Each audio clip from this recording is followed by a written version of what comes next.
गरुड़ पुराण 16वां अध्याय। अंतिम अध्याय।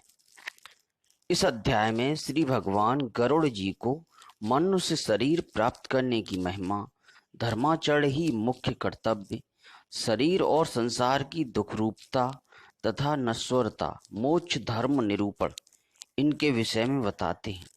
गरुड़ जी ने कहा, हे दया सिंधो, अज्ञान के कारण जीव जन्म मरण रूपी संसार चक्र में पड़ता है, यह मैंने सुना।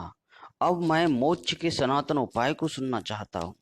हे भगवान, हे देव देवेश, हे शरणागत वत्सल, सभी प्रकार के दुखों से मलिन तथा सार रहित इस भयावह संसार में अनेक प्रकार के शरीर धारण करके अनंत जीव राशियां उत्पन्न होती हैं और मरती हैं।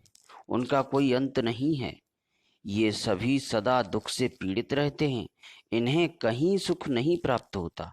हे मोक्षेश, हे प्रभु, किस उपाय के करने से इन्हें इस संसरती चक्र से मुक्ति प्राप्त हो सकती है, इसे आप मुझे बताएं। श्री भगवान ने कहा, हे तार्क्ष, तुम इस विषय में मुझसे जो पूछते हो मैं बतलाता हूँ, सुनो।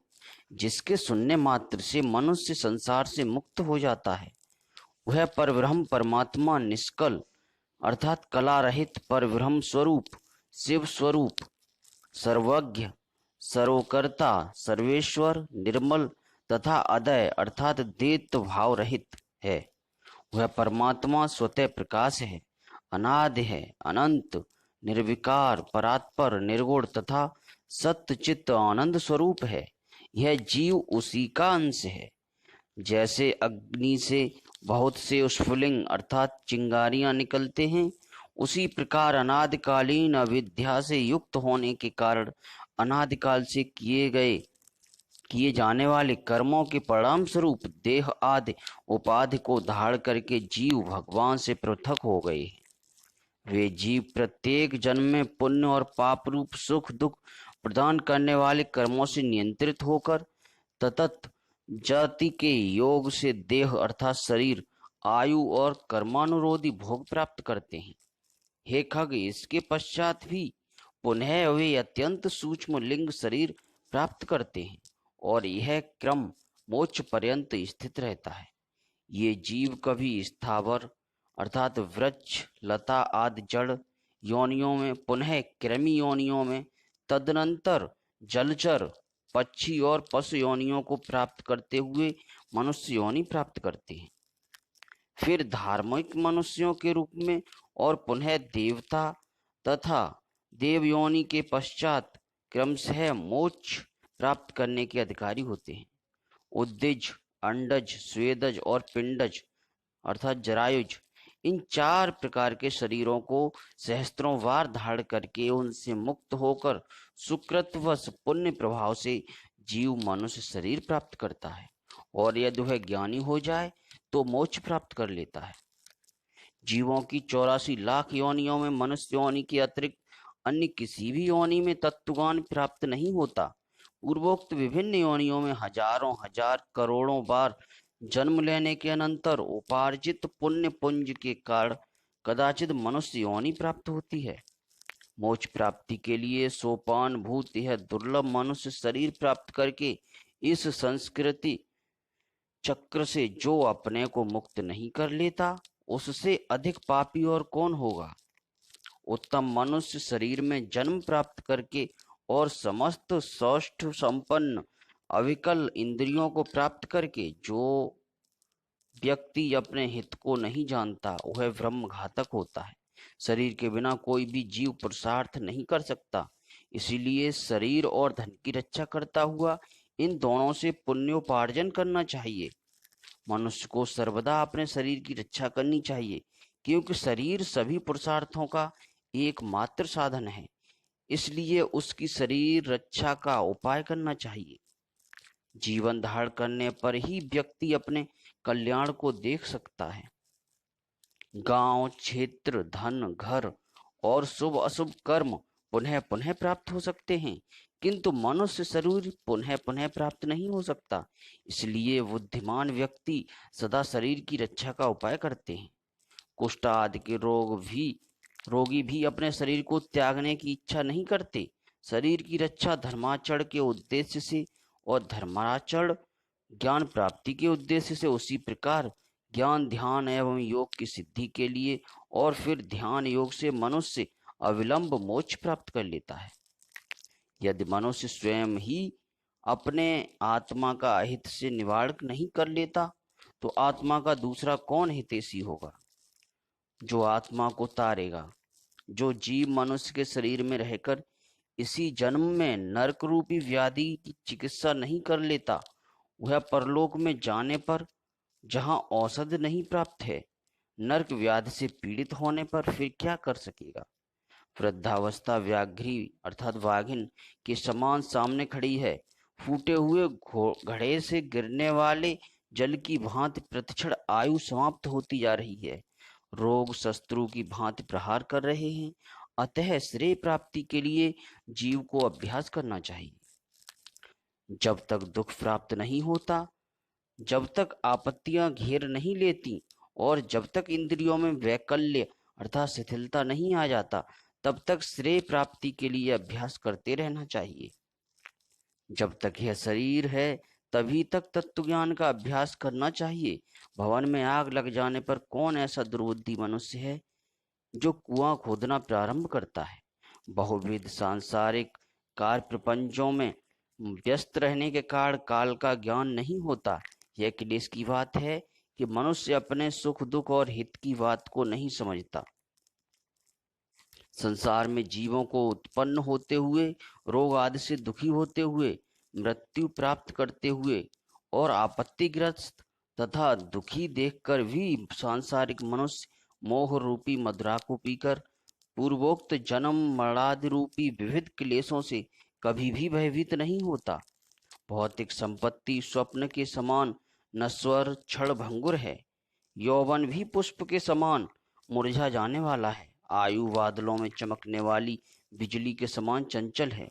यह सब जानते हुए भी मनुष्य को कैसे धैर्य हो सकता है।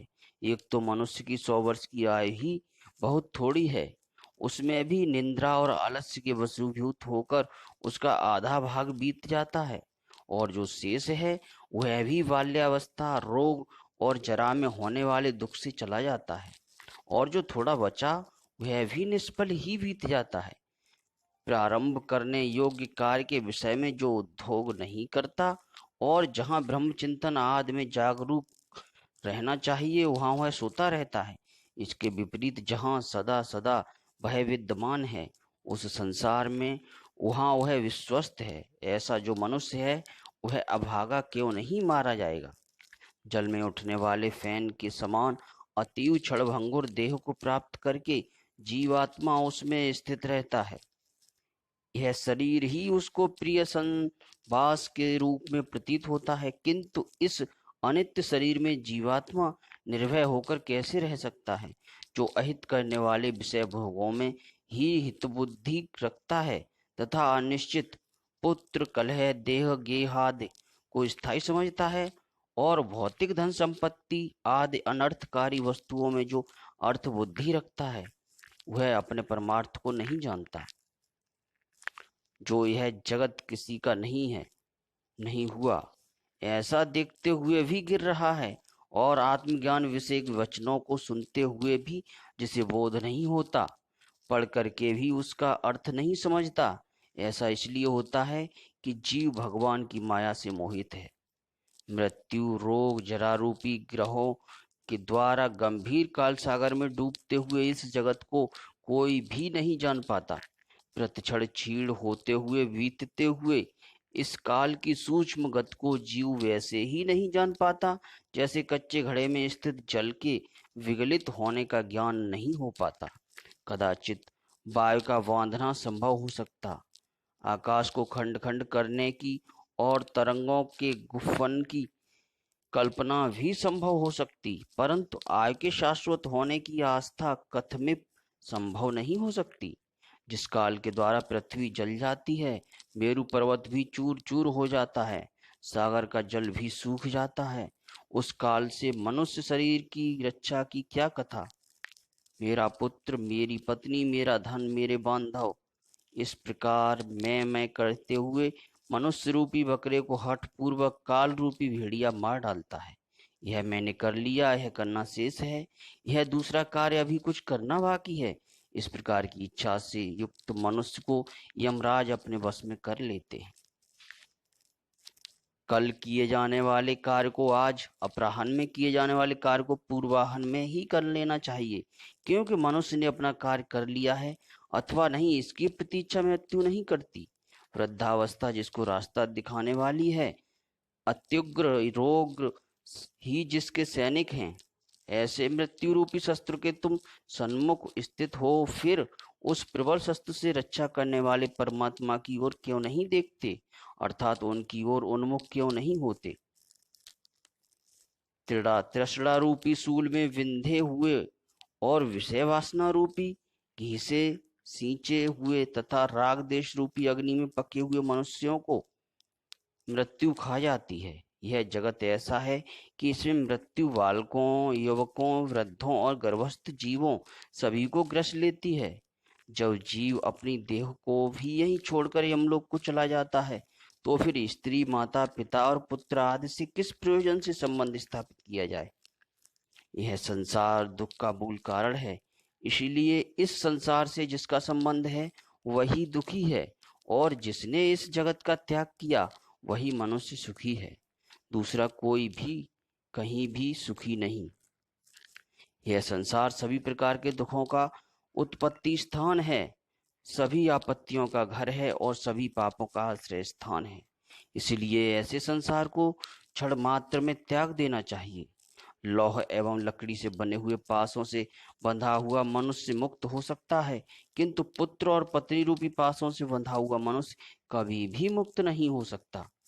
मनुष्य अपने मन को प्रिय लगने वाले जगत में कितने पदार्थों से संबंध बनाता जाता है, उतने ही अधिक शोक के कीले उसके हृदय में गढ़ते जाते हैं। यह बड़े खेद की बात है कि मनुष्य के देह में स्थित शब्द, स्पर्श, रूप, रस, गंध विषयों का आहार कर लेने वाले इंद्रिय रूपी चोरों ने इस लोक के समस्त धन को अपहत करके इसे नष्ट कर दिया है। अर्थात परलोक के लिए हितकारी धर्म रूपी जो धन है, उसका इंद्रियों ने हरण कर लिया है। मांस लोभी मत्स्य जैसे बंसी में लगे हुए लोहे के अंकुश को नहीं जान पाता, उसी प्रकार विषयों से प्राप्त होने वाले प्रतिभासिक सुख के लोभ से जीव यम यातना की परवाह नहीं करता। हे गरुड़, जो अपने हित और अहित को नहीं जानते, सदा कुमार्ग पर चलने वाले हैं और मात्र पेट भरने में ही जिनका सारा अध्यवसाय रहता है, वे मनुष्य नरकगामी हैं। निद्रा, मैथुन और आहार आदि की स्वाभाविक प्रवृत्ति सभी प्राणियों में समान रूप से विद्यमान रहती है। उनमें जो वास्तविक हित अहित को जानने वाला ज्ञानवान है वह मनुष्य कहा जाता है, और उस ज्ञान से जो शून्य है वह पशु कहलाता है। मूर्ख मनुष्य प्रातः काल मल मूत्र के वेग से, मध्य दिन में क्षुधा और तृषा से तथा रात्रि में काम क्रीड़ा और निद्रा से बाधित रहते हैं। हाय, यह खेद की बात है कि अज्ञान से मोहित होकर सभी जीव अपनी देह, धन, पत्नी आदि में आसक्त होकर बार बार पैदा होते हैं और मर जाते हैं। इसलिए देह, गेह, पुत्र, कलत्र आदि के साथ सदा आसक्ति का त्याग कर देना चाहिए, और यदि अपने विवेक बल से उसका सर्वथा त्याग न हो सके तो उस आसक्ति भाव को देह, गेह आदि से हटाकर महापुरुषों के साथ संबंध बनाना चाहिए, क्योंकि संत पुरुष संसार रास रक्ति रूपी रोग के भेषज हैं। सत्संग और विवेक ये दोनों ही व्यक्ति के दो निर्मल नेत्र हैं। जिस व्यक्ति के पास ये नहीं है वह अंधा है। वह अंधा मनुष्य कुमारगामी क्यों नहीं होगा। अपने अपने वर्ण और आश्रम के लिए शास्त्र बोधित आचारों का पालन करने में संलग्न रहने वाले सभी मनुष्य यदि परम धर्म भगवान के चरणों में स्वार्थिक प्रीति संपादन साधनीभूत भगवत भक्ति को नहीं जानते, तो वे दंभाचारी व्यर्थ में ही नष्ट हो जाते हैं। कुछ लोग अनेक प्रकार की क्रियाओं को करने का प्रयत्न करते हैं और कुछ अन्य व्रत उपवास आदि में संलग्न रहते हैं। अज्ञान से आवृत आत्मा वाले कुछ लोग ढोंगी बनकर विचरण करते हैं। कर्मकांड में आस्था रखने वाले मनुष्य शास्त्र बोधित नाम मात्र की फलश्रुतियों से संतुष्ट होकर के मंत्रोच्चार और होम आदि कृत्यों तथा यज्ञ के विस्तृत विधानों से भ्रांत रहते हैं, उन्हीं में उलझे रहते हैं। मेरी माया से विमोहित होकर शरीर को सुखाने वाले मूर्ख लोग एक भुक्त उपवास आदि व्रतों का आचरण करके परोक्ष अर्थात परम गति को प्राप्त करना चाहते हैं।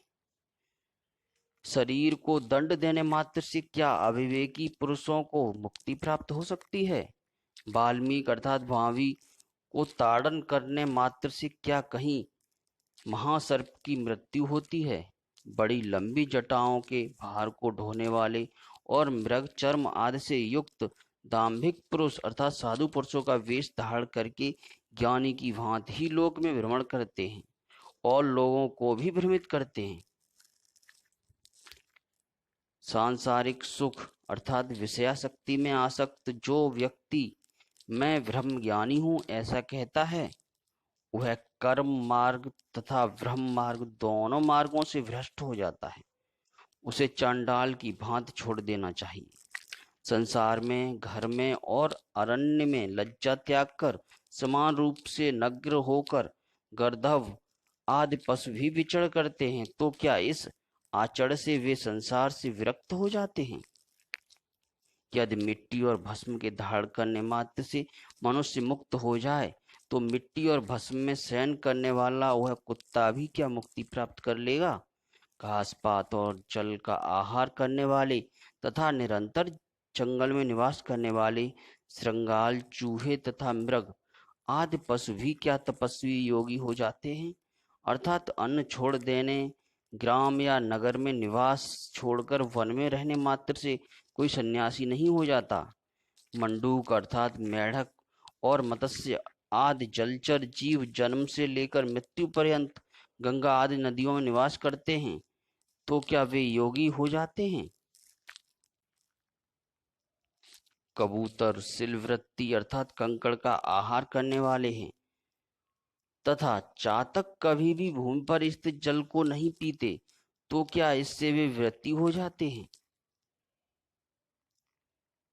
इसीलिए हे खगेश्वर, पूर्वोक्त संपूर्ण कर्मानुष्ठान केवल लोकरंजन मात्र के लिए हैं। मोक्ष का कारण तो साक्षात तत्व ज्ञान ही है। हे खग, षड दर्शन रूपी महाकूप में पड़े हुए मनुष्य रूपी पशु परमार्थ को नहीं जानते, क्योंकि वे पशुपात से नियंत्रित हैं। वेद और शास्त्र रूपी घोर समुद्र में इधर उधर ले जाए जाते हुए कुतार्किक व्यक्ति षडूर्मियों से ग्रस्त होकर स्थित रहते हैं। वेद शास्त्र और प्राणों को जानने वाला भी जो मनुष्य परमार्थ को नहीं जानता, विडंबनाग्रस्त, तो उसका पूर्वोक्त संपूर्ण ज्ञान कौए के कांव कांव करने जैसा है। परम तत्व से पराडमुख जीव यह ज्ञान है, यह ज्ञेय है, इसी चिंता से व्याकुल होकर रात दिन शास्त्रों का अध्ययन करते हैं। काव्योचित अलंकारों से सुशोभित गद्य वाक्य रचना या छंदोबद्ध कविता की रचना करने पर भी विषय उपभोग के प्रति लालायत इंद्रियों वाले तत्वज्ञान रहित मूढ़ व्यक्ति नाना चिंताओं के कारण दुखी रहते हैं। परम तत्व की प्राप्ति तो अन्य प्रकार से होती है, किंतु लोग अन्य प्रकार के उपाय करके क्लेश प्राप्त करते हैं। शास्त्र का भाव तो कुछ और होता है, परंतु वे उसकी व्याख्या कुछ दूसरे प्रकार से करते हैं। कुछ अहंकारी व्यक्ति गुरु उपदेश आदि को प्राप्त न करके भी उन्मनी भाव के विषय में कहते हैं, पर वे स्वयं उसका अनुभव नहीं करते। बहुत से लोग वेद और शास्त्र का अध्ययन तो करते हैं और परस्पर एक दूसरे को बोध भी कराते हैं, तात्पर्य समझाते हैं, पर वे परम तत्व के विषय में उसी प्रकार कुछ नहीं जानते जिस प्रकार दर्भी अर्थात कलछी पाकरस अर्थात भोजन आदि को नहीं जानती। पुष्प को धारण तो सिर करता है, किंतु उस पुष्प की गंध को नासिका ही जानती है। उसी प्रकार वेद और शास्त्र का अध्ययन तो लोग करते हैं, किंतु वेद और शास्त्र के भाव का बोध करने वाला दुर्लभ है। मूर्ख मनुष्य अपने हृदय में स्थित परम तत्व को, परमात्मा के अंश को नहीं जानता और उसे जानने के लिए शास्त्रों के अध्ययन में उसी प्रकार भटकता फिरता रह जाता है जैसे कोई मूर्ख ग्वाला अपनी कोख में बकरे को पकड़कर रखने पर भी उसको खोजने के लिए कुएं में देखता है।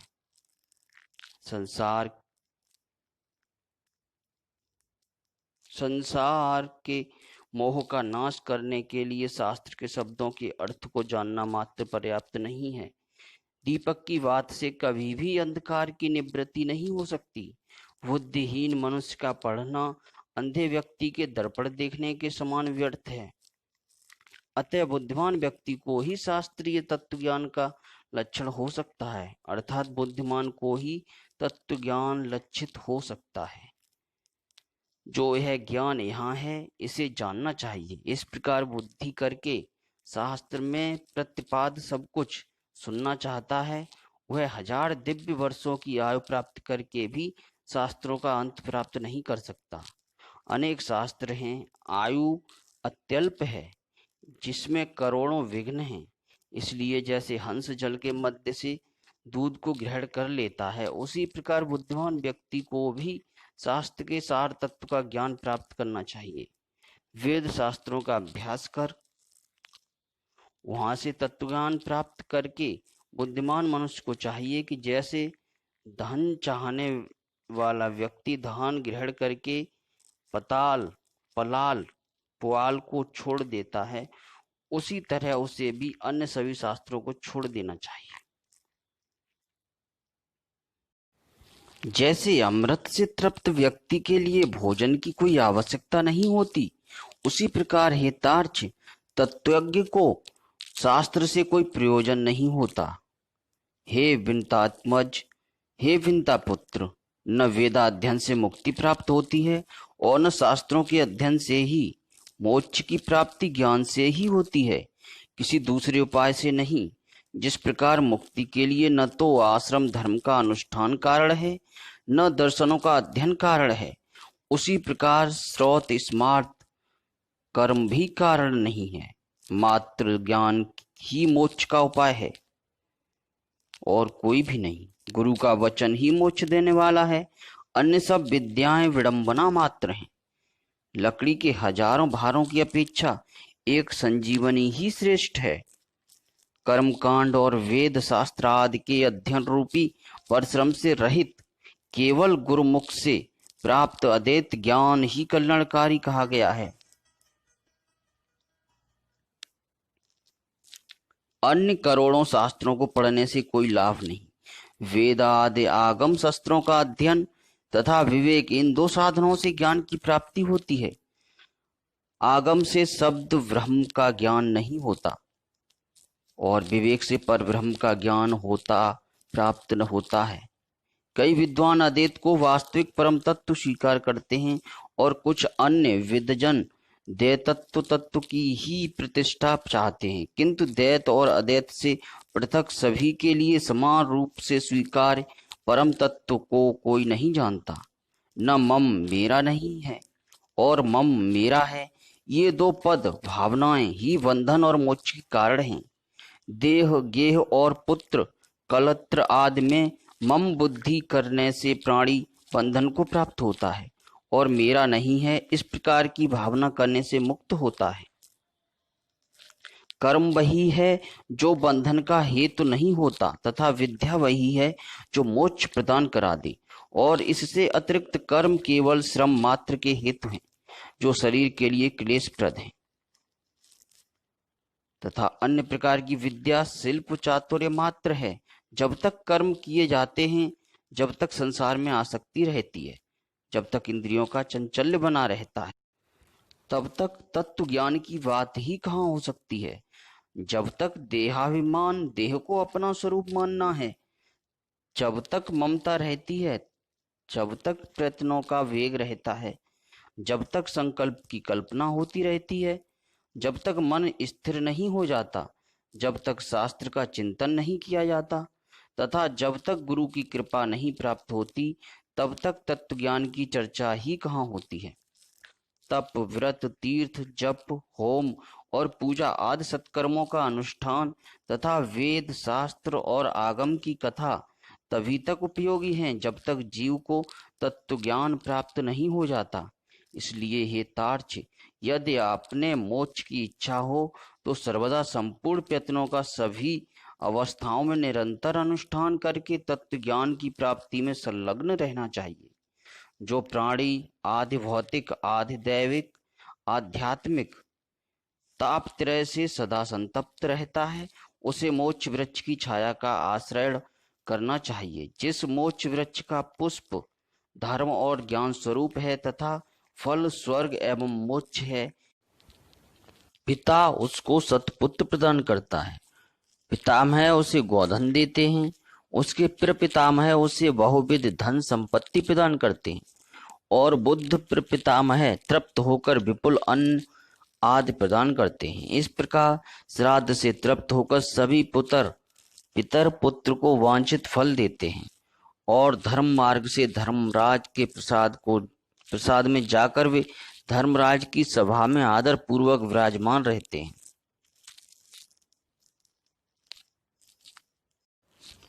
इस प्रकार श्री विष्णु जी से और्ध्व दैहिक श्राद्ध दान आदि विषयक महात्म्य सुनकर गरुड़ जी को अपार हर्ष हुआ। अध्याय 13 समाप्त। जय श्री कृष्ण। इसलिए श्री गुरुमुख से आत्म तत्व विषय ज्ञान प्राप्त करना चाहिए। ज्ञान हो जाने पर प्राणी इस घोर संसार बंधन से सुख पूर्वक मुक्त हो जाता है। हे तार्क्ष, मैं तत्वज्ञानी पुरुष के द्वारा किए जाने वाले अंतिम कृत्य के विषय में तुम्हें बताता हूँ, सुनो। जिस उपाय को करके जीव को ब्रह्म निर्वाण संज्ञक मोक्ष की प्राप्ति होती है, अंत काल के आ जाने पर पुरुष भय छोड़कर अनासक्त रूपी शस्त्र से देह गेह आदि विषयक ममत्व को काट डाले, वह धीर पुरुष घर से निकलकर पवित्र तीर्थ के जल में स्नान करके पवित्र और एकांत देश में विधिवत आसन लगाकर बैठ जाए और शुद्ध परम त्रिव्रत ब्रह्माक्षर अर्थात ओमकार का मन से अभ्यास करे तथा ब्रह्म बीज स्वरूप ओमकार का निरंतर स्मरण करके श्वास को जीतकर मन को नियंत्रित करे।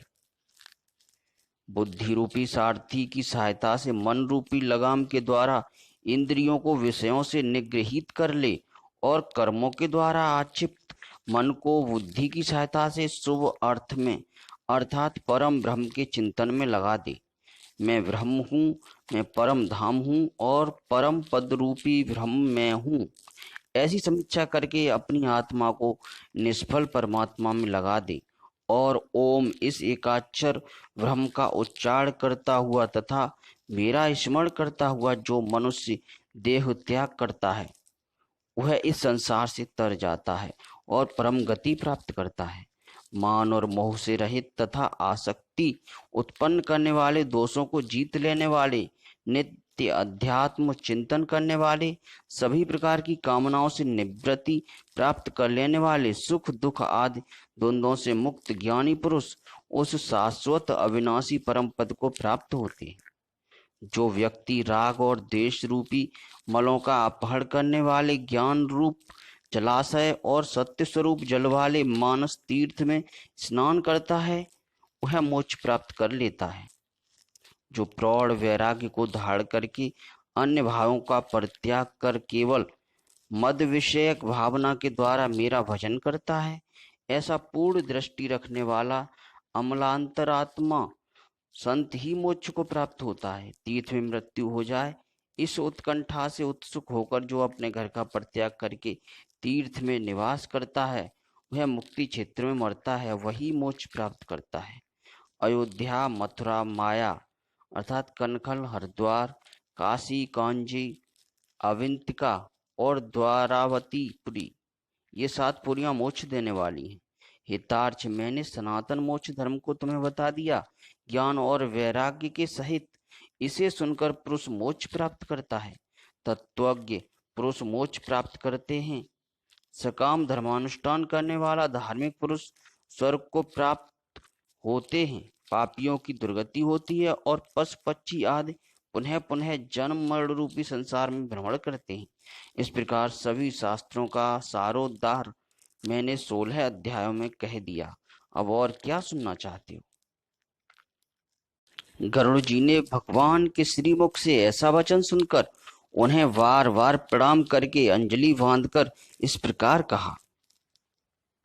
गरुड़ जी ने कहा, हे देवाधिदेव भगवान, हे नाथ, हे प्रभु, अपने अमृतमय वचनों को सुनाकर आपने मुझे भव सागर से तार दिया है।